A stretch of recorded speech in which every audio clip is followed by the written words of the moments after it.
Sans lui qui nous connaît, sans lui, nous ne valons rien. Nous sommes zéro. Nous recommandons tout entre tes saintes mains et nous lui disons un grand merci. Je dis un grand merci à notre papa et je demande à Dieu Tout-Puissant de lui donner encore un esprit de révélation. L'esprit qui lui permettra de savoir avec qui il pourra marcher, avec qui il pourra aller, avec qui il pourra parler. L'esprit de révélation et de la connaissance, que cet esprit l'environne, que cet esprit le remplit encore et encore, afin que ce mystère aille à l'avant, pour que tout obstacle soit ôté. C'est pour ça que la parole nous dit: la sagesse est le commencement de la crainte de Dieu. Je dis également un grand merci à tout le corps pastoral qui se sont dévoués dans la prière comme dans la disposition de leur temps. Ce n'est pas si facile. Nous sommes dans la semaine de travail et l'Esprit Saint nous soutient à venir ici. Depuis dimanche, on est là. Lundi, on est là. Mardi, on est là. Et aujourd'hui, nous sommes mercredi. La parole nous dit que si tu sèmes, c'est toi qui dois récolter. Ce n'est pas une autre personne. Vous récolterez ce que vous avez semé. Et notre Dieu ne nous livrera pas au désir de nos adversaires. Il ne nous couvrira pas de honte. Parce que tous ceux qui ont confiance en lui, ils ne sont jamais déçus. Ils ne sont jamais couverts de honte. Ils ne sont jamais confondus. Ils sont environnés de sa grâce. Vous serez environnés de la grâce de notre Seigneur. Soyez confiants en lui et à lui seul. Et que la gloire lui revienne dans tous les siècles. Amen. Amen.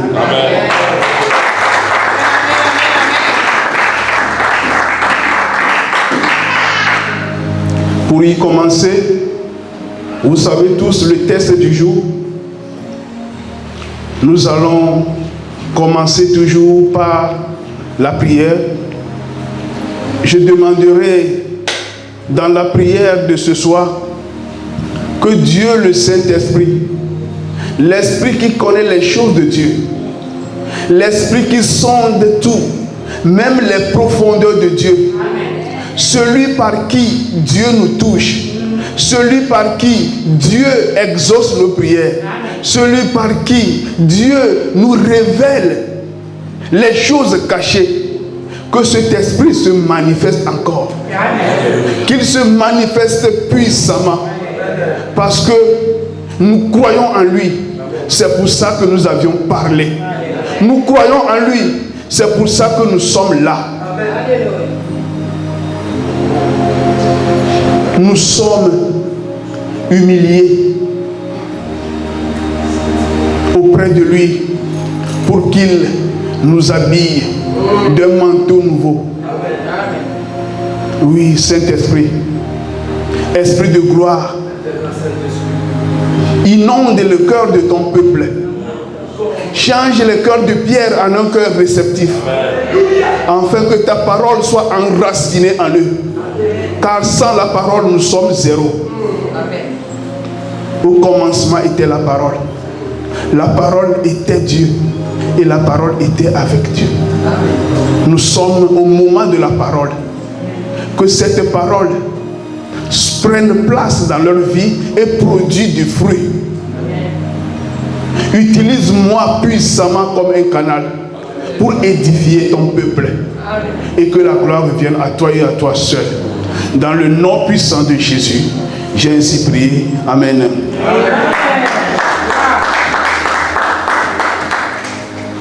Nous allons lire le livre 2 Rois, chapitre 4, verset 39 à 41.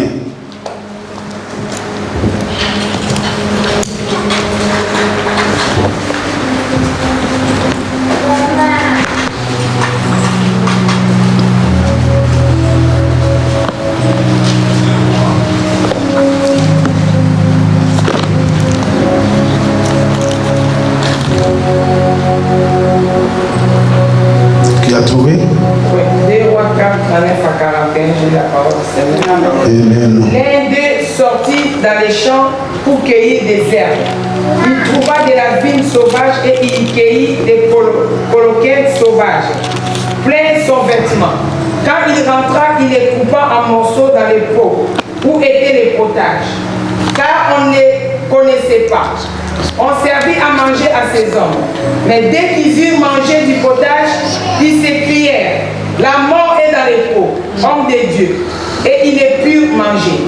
Élisée dit: prenez de la farine. Et il en jeta dans les pots. Et dit: sers à ces gens, et qu'ils mangent. Et il n'y avait plus rien de mauvais dans les pots. Amen. Parole du Seigneur. Amen. Prenez place, peuple de Dieu. Aujourd'hui, je vais vous donner comme sous-thème: en Jésus, la mort se transforme en vie. Amen. Alléluia. En Jésus, la mort se transforme en vie.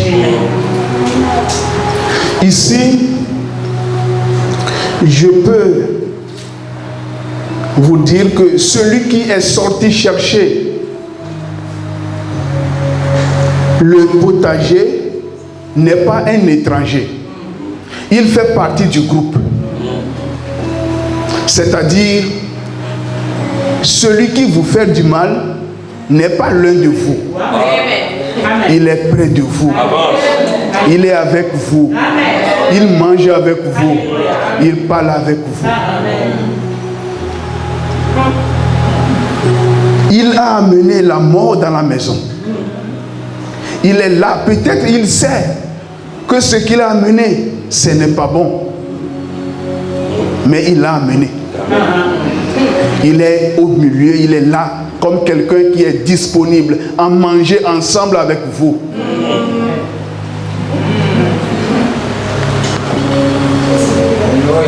C'est vos proches. C'est votre connaissance. C'est celui avec qui vous couchez, vous parlez, vous partagez vos pensées, vos paroles. C'est lui qui connaît votre vie. C'est celui-là qui vous fait du mal. C'est lui. Il a fait rentrer la mort dans la maison. Et il est resté calme.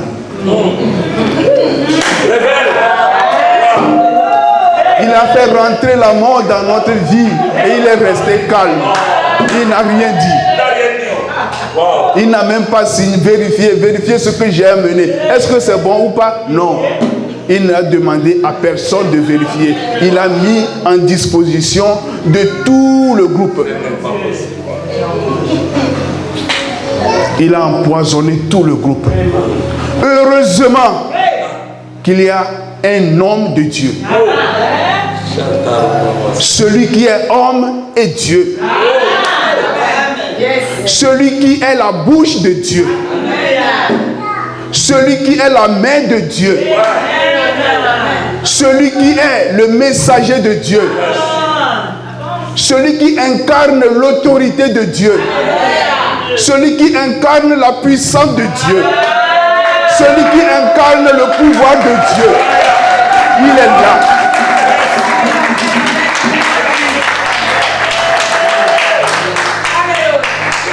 Il est là. Heureusement. Heureusement pour nous que nous avons élu de Dieu. Un élu de Dieu. Un intronisé de Dieu. Celui que Dieu même a établi. Il est dans la salle avec nous. Heureusement pour nous.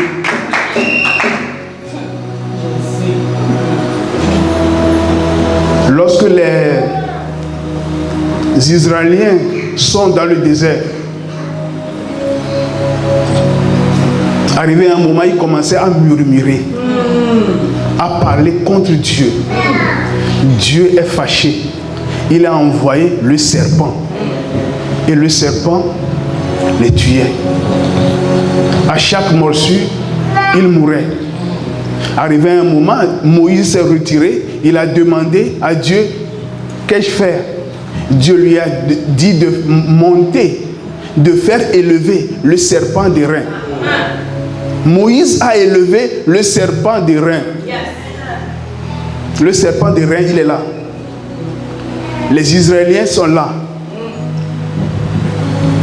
Si quelqu'un est mordu par le serpent, s'il ne tourne pas sa tête vers le serpent des reins, il ne sera pas guéri. C'est-à-dire, le serpent de reins en personne, ce n'est pas lui qui guérit, mais la foi que nous avons pour tourner vers lui. C'est ça. Notre foi en nous qui dit que si nous tournons vers ce serpent, nous allons avoir la guérison. C'est ça qui donne la guérison à tous ceux qui étaient mordus avant le serpent des reins. Ou bien après le serpent des reins. Donc, ici, la mort est là. La mort est dans la peau. La mort est dans notre maison. La mort est dans notre église. Comme maman Rebecca avait prêché l'autre fois pour la plante que l'ennemi a semée dans la bonne semence. Lorsque nous dormons, l'ennemi lui vient semer une mauvaise semence. L'ennemi, il est où? Est-ce qu'il est loin de nous? S'il est loin, il ne saura pas que nous avions semé là-bas. Il est tout près. Peut-être le jour où nous allons semer, il fait partie du groupe, mais on ne le voit pas. Oui. Il est venu semer la mauvaise semence dans nos vies. Et nous le voyons. Quand le bon pousse, la mauvaise aussi pousse. Quand le bon pousse, la mauvaise pousse. C'est ça notre vie d'aujourd'hui. La maladie est avec nous. Nous cherchons la guérison. La maladie grandit avec nous. Nous venons à l'église avec maladie. Nous retournons à la maison avec maladie. Nous venons à l'église avec des problèmes. Nous retournons à la maison avec plus de problèmes. Où est Jésus dans notre vie? Or, la parole nous dit, tous ceux qui croient en lui, des fleuves d'eau vive couleront de son sein. Et en Psaume 36, auprès de lui est la source de la vie. C'est ainsi l'homme de Dieu dit de mettre la farine dans la peau. Mettre la farine dans le pot. La farine dans le pot. Ça fait disparaître la mort. Je me pose la question. Si la farine était déjà dans le pot, est-ce que le poison là aura son effet? Je ne crois pas. Ce qui veut dire que si notre vie est en bonne condition avec Jésus, il n'y aura pas la place pour la mort dans nos vies.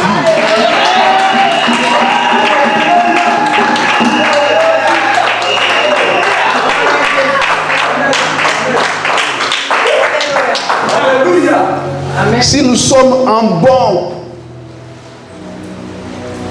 condition, bonne relation avec Jésus, si nous mettons notre confiance en Jésus, si nous nous croyons en Jésus. Et si nous nous sommes donnés en corps et en âme à Jésus, la mort n'aura pas sa place dans nos vies. Parce qu'il n'y avait pas la farine dans le pot. C'est pour cela que le poison a eu son effet. Parce qu'il n'y avait pas Jésus dans nos vies. C'est pour cela la maladie a sa place. La pauvreté a sa place. L'humiliation a sa place. L'échec a sa place. Mort, où est ton aiguillon? Mort, où est ton aiguillon? En Jésus. Celui dont la mort n'a pas pu vaincre. La mort n'a pas pu vaincre.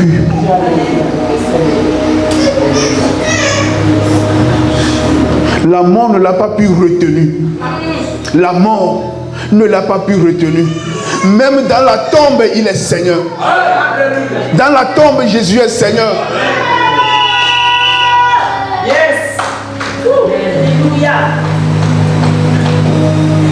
Il dit, celui qui écoute ma parole et croit à celui qui m'a envoyé, il a la vie éternelle. Il ne sera pas condamné. Il est passé de la mort à la vie. Parce que tu as écouté sa parole, tu es passé de la mort à la vie. Parce que tu as écouté sa parole, tu ne seras plus condamné. Parce que tu as écouté sa parole, tu as la vie éternelle. Car tous ceux qui se préoccupent des choses de la nature mèneront à la mort. Mais celui qui se préoccupe des choses de l'esprit mènera à la vie et à la paix. La mort est dans le pot à cause de nous-mêmes, à cause de notre chair, de notre convoitise, de notre orgueil, de notre calomnie, de notre manière de vivre. Ça ouvre la porte à la mort. La mort, normalement, n'a pas accès à nos vies. La mort n'a pas accès à nos vies. Parce que nous sommes créés à l'image de Dieu, à la ressemblance de Dieu, tel qu'il est, tel que nous sommes. Nous sommes les fils de Dieu. La mort n'a plus accès à nos vies, n'a pas le droit de rentrer dans nos vies. La mort n'a pas le droit, parce que nous sommes blindés par le sang de Jésus. Nous avons le nom de Jésus avec nous. Nous avons le Saint-Esprit en nous. Par où passera la mort? Si et seulement si nous ne lui donnons pas l'accès. Si nous-mêmes ne lui donnons pas accès, ça viendra des fois par tous ceux qui nous entourent, des fois par nous-mêmes. Ce thème nous interpelle à régler notre vie avec Jésus. Amen.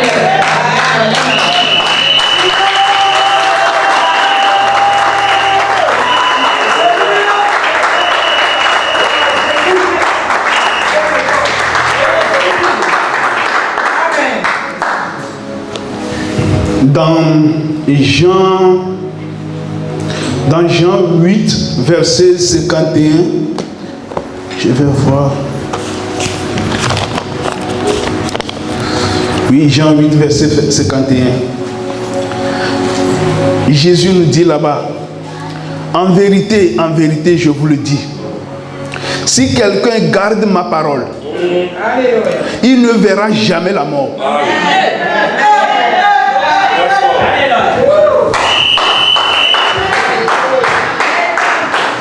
Jésus même nous dit, en vérité, quand dans la Bible, tu rencontres en vérité, il faut savoir que c'est sérieux. Il faut savoir que c'est sérieux. Jésus dit là-bas, en vérité, je vous le dis. Si quelqu'un garde ma parole, il ne verra jamais la mort.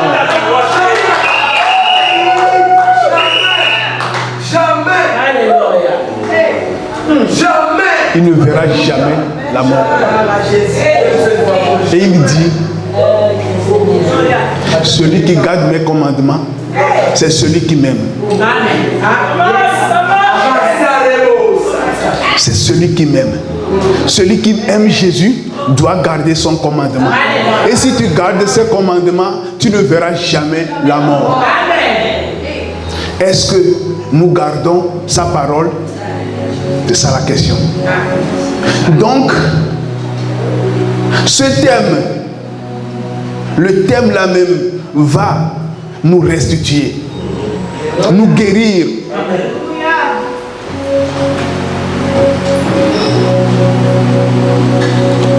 Parce que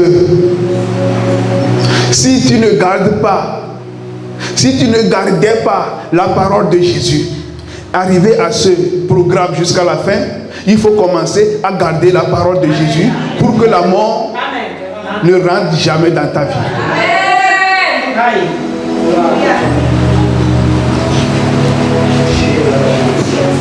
Le secret est là.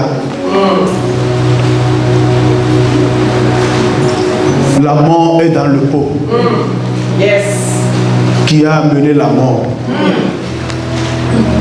C'est quoi la mort?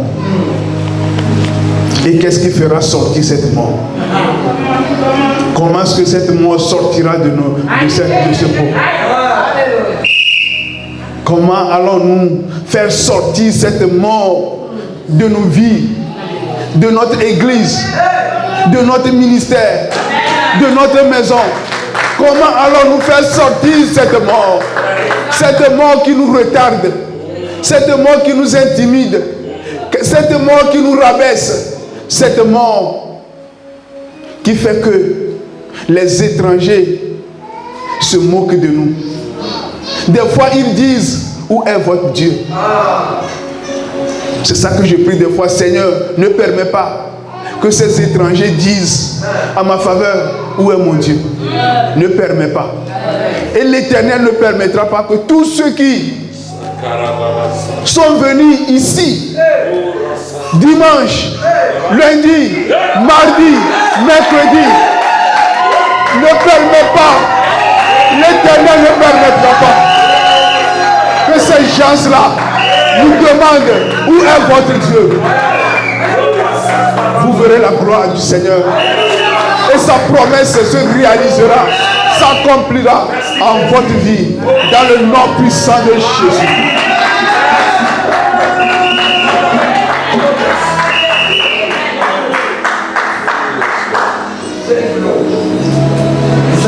C'est fini l'humiliation. C'est fini la bassesse. C'est fini le ridicule.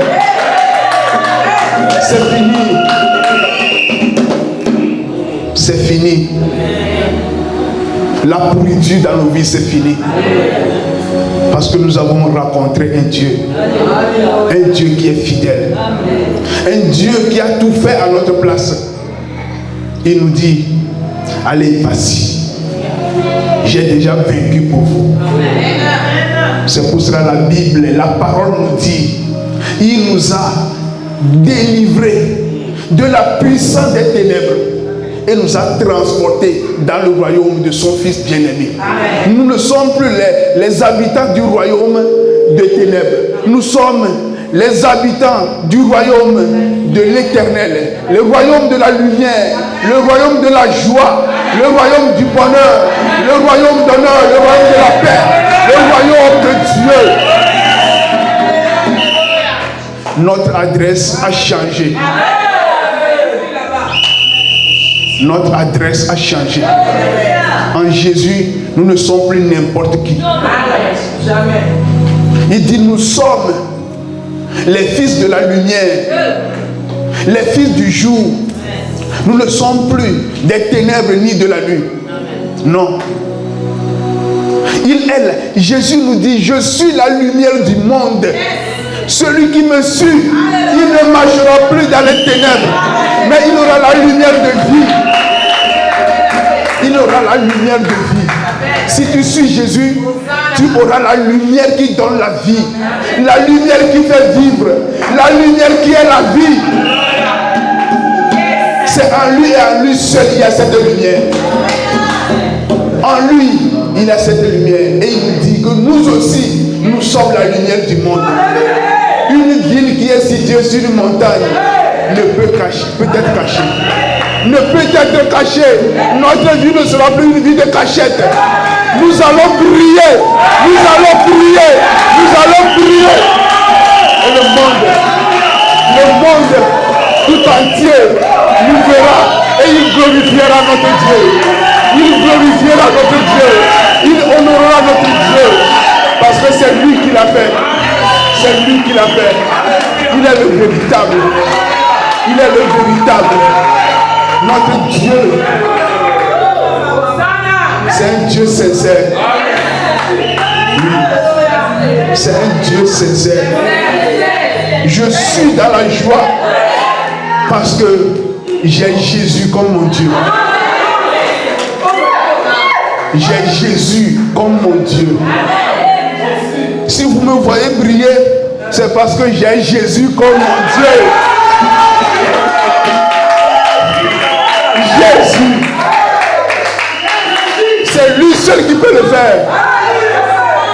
Comme Papa Pierre a dit, chacun a son histoire. En Jésus, nous sommes un. Nous sommes un. En Jésus, nous sommes un. Tel qu'il est, tel que nous sommes. Nous sommes la gloire de Jésus sur cette terre. Nous sommes sa gloire. Nous sommes la vie de Jésus. Nous sommes sa grandeur. Nous sommes son autorité. Nous sommes sa puissance. Nous sommes sa force. Nous sommes Jésus.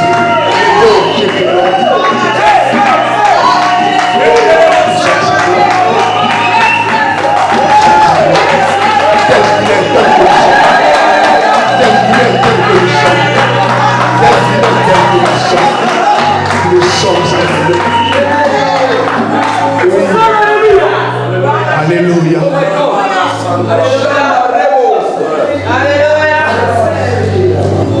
Yes, c'est souverain. Je vais vous dire deux mots. Moi, depuis 2014, j'étais à l'église là où on était. Notre pasteur, c'est un Ivoirien. Nous étions tellement nombreux, plus de 400, même, oui. C'est comme ça, des vagues partaient. Arrivé à un petit problème, tu vas voir un groupe qui va partir. Plus de 4 groupes sont partis. Moi, j'étais là. En 2015-16, le prophète est parti en France. Et il y a un groupe qui est parti encore. Il restait un groupe avec le Camerounais, Lionel, tout ça là. Et il est arrivé un moment, ils sont partis. Et ils m'ont appelé. Il dit, papa, pourquoi toi tu ne vas pas nous rejoindre? Je dis, vous ne m'avez pas dit pourquoi vous êtes parti?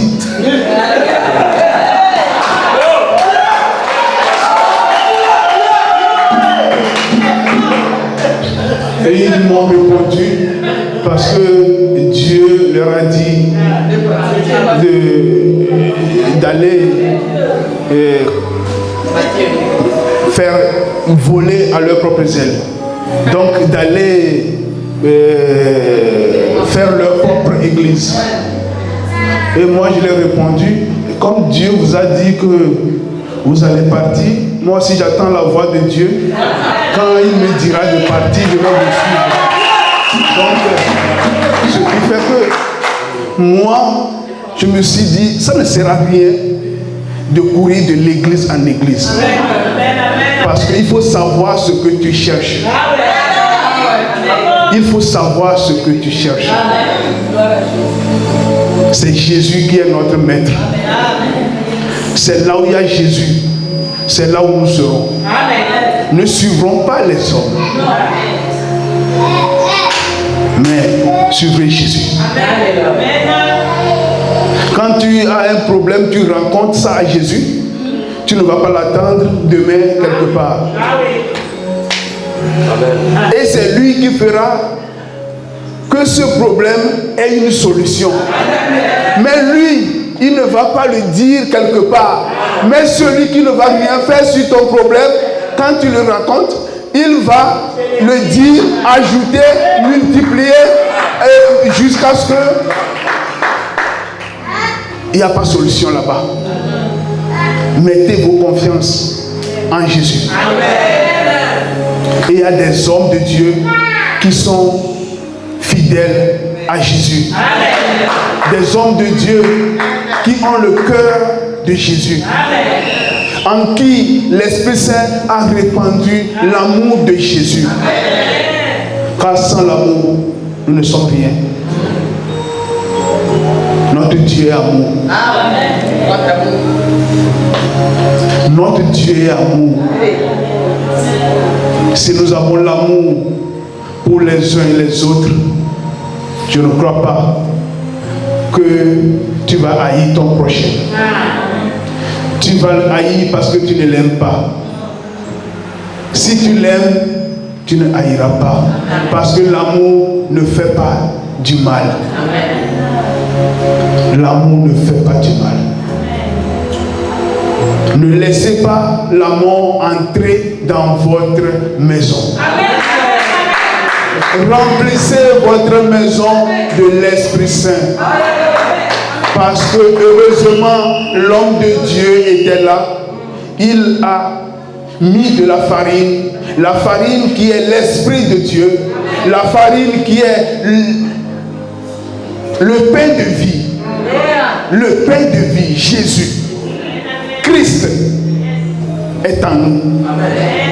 Christ est dans la farine, dans le pot. La mort n'aura pas son effet. Christ est dans nos vies. La mort n'aura pas son effet.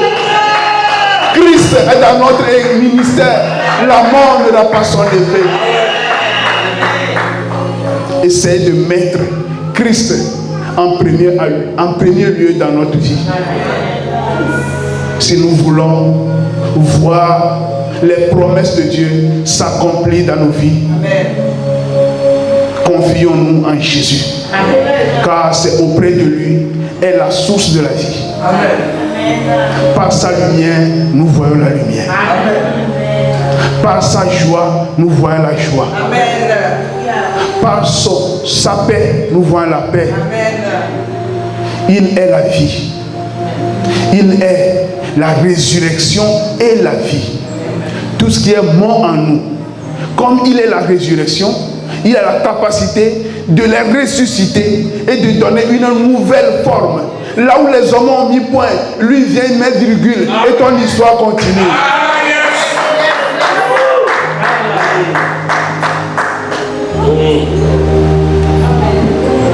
Jésus est avec nous. Nous n'échouerons jamais.